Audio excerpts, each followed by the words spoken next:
Hi, I'm Bob. Welcome back to 5 Minute Econometrics. In this program, we will explore fundamental econometric concepts, estimation methods, and identification strategies. There are three main types of data structures used in econometric analysis: cross-sectional data, time series data, and panel data. Today, we will focus on the time series data and compare it to the cross-sectional data.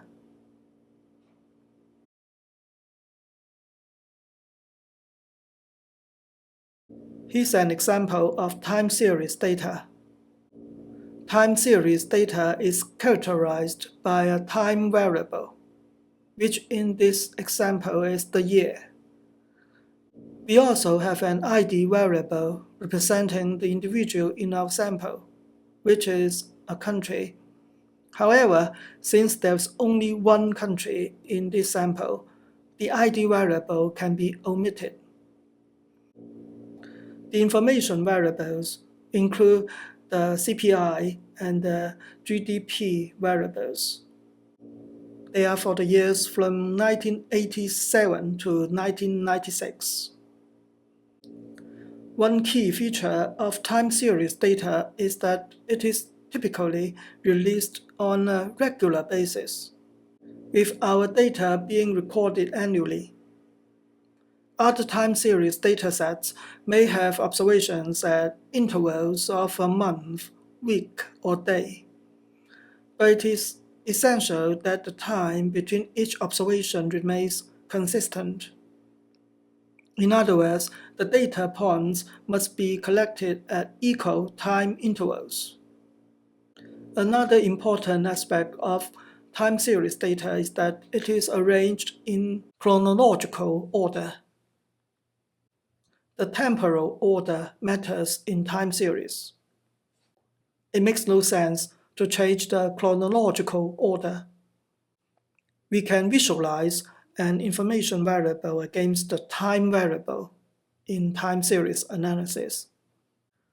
For instance, when plotting the CPI for urban consumers in the United States, we observe an upward trend over time.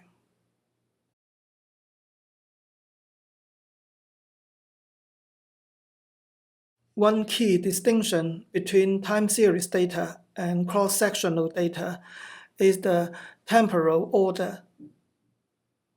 Cross-sectional data is collected at a single point in time, meaning that there's no chronological sequence involved. The order in which cross-sectional data appears in a dataset doesn't matter. Altering this order does not affect the econometric analysis. Many of us first encountered cross-sectional data when we began studying econometrics. This type of data provides information about different individuals, such as residents, firms, cities, or countries. For example, considering a dataset containing gender, income, marital status, and years of schooling for 5,871 individuals from the year 1990. Usually, cross-sectional data does not include a time variable, as the data are from a single point in time. While there may be an ID variable in the dataset, changing its order or even removing it does not affect the analysis. In a cross-sectional dataset, there is no time trend graph. However, we can visualize the distribution of the variables. For instance, a histogram of the income variable reveals a typical right-skewed distribution, characterized by a long right tail. This indicates that most individuals' incomes cluster toward the lower and middle ranges. Today, we have examined the difference between two important data structures: cross-sectional data, and time series data.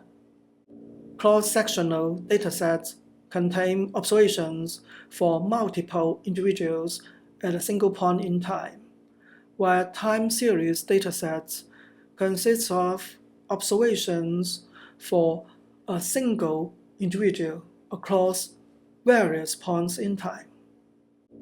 Econometricians have developed specific regression models and estimation methods for each type of the data structure. Thank you so much for watching this video. See you soon. Take care.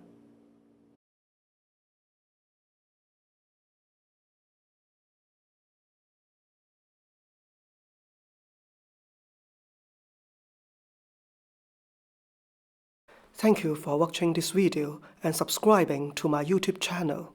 See you next time.